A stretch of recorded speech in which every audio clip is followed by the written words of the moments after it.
Hey, what is going on, guys? Welcome back to the channel. So our tub is at sandblast and we got some stuff to do in the meantime. Now on the frame we have to, oh, that sun came in hot. We gotta finish welding a couple of the tubes from the rock sliders, and then we gotta patch up the paint job on it just to get everything back painted, all the tie-ins to the frame and everything that needs to be painted. So we're gonna start with that, and then we're gonna jump in the shop and get started on some other body panels, maybe do some sandblasting. I do have that pressure pot here, so we can do a little bit of sandblasting here.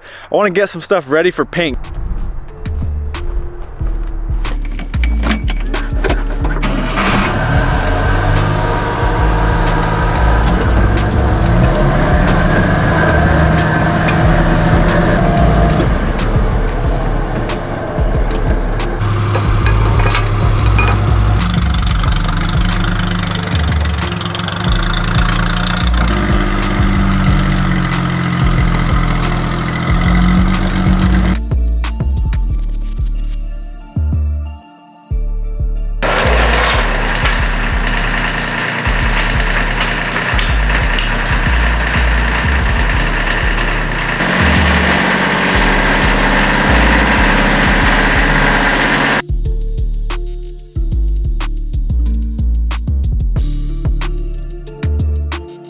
Well, we finally got this thing in the shop. Man, it is a pain to turn and move by yourself, trying to turn these 40s.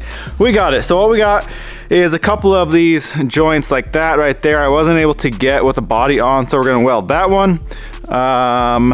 There was that inside one there, a little bit on that tube, and then we got to paint where all this ties into the frame here. These back ones too for the little cage mounts. So we just got a little bit of touch up, but not too bad. We should go pretty quick. Other than that, this frame is 100% done. I don't think we really have to do. Oh, one other thing. I kind of want your guys' opinion on this. So we got alternator problems. Not really problems, but I've had so many comments about this being so low. It's gonna have issues with water and everything. Now I do understand that you want those high, so I don't know. I'm kind of debating trying to go back to stock. The problem is with a stock bracket here, I built the coil over like this bracket or the brace in between the two coilover mounts. I built that before I had the bracket on. I didn't realize the alternator sat so high. I'm kind of debating taking all these ICT brackets off and going back to stock and just remaking this piece. I don't know, what do you guys think? It's obviously a low mount alternator on an off-road rig isn't the best thing in the world, but it's gonna take some time to kind of redo this. I'm kind of sick of redoing stuff, but I don't know. Do you guys think it's worth it to take the time to go back to stock alternator way up here and just redo this tube? I mean, I guess it won't be that bad, but like I said, I'm just kind of sick of redoing stuff.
Well, out of all of these rusty bolts on this windshield frame, we broke one.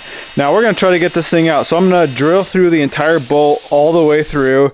Sometimes that helps loosen up the bolt a little bit, and then I'm gonna try and easy out, soaked in some penetrating lubricant as well as some heat.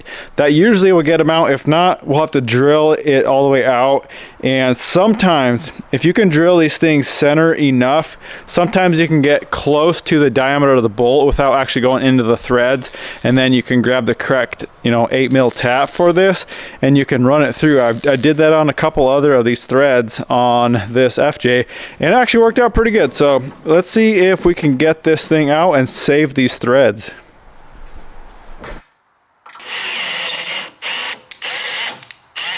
Now, if that don't make your day, I don't know what will. We welded a nut on there, and it came out, not very easy, but it came out. So we got a few holes to fill on here. They must have had something screwed there and there.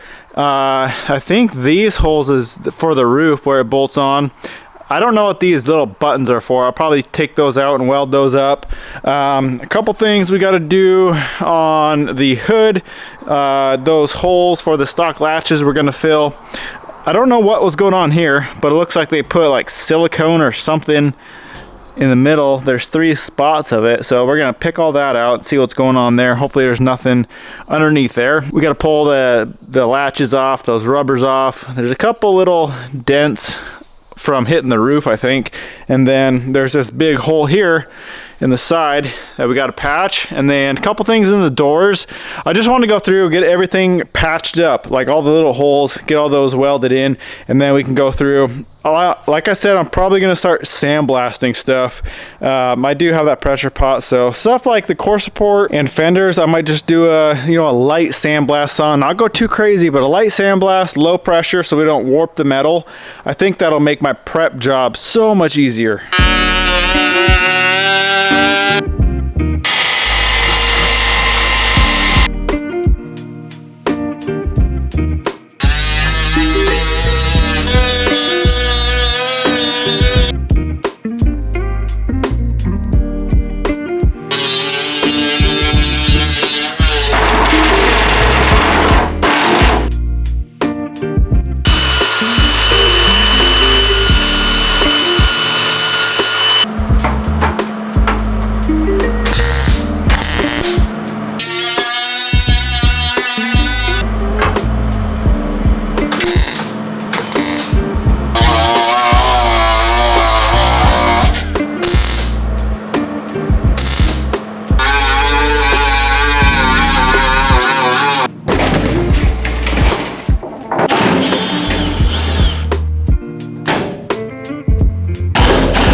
Well, there we go. We got all these parts about ready to go for paint. I am going to do some sandblasting, but I want to wait because the cab is almost done. It should be done tomorrow, actually.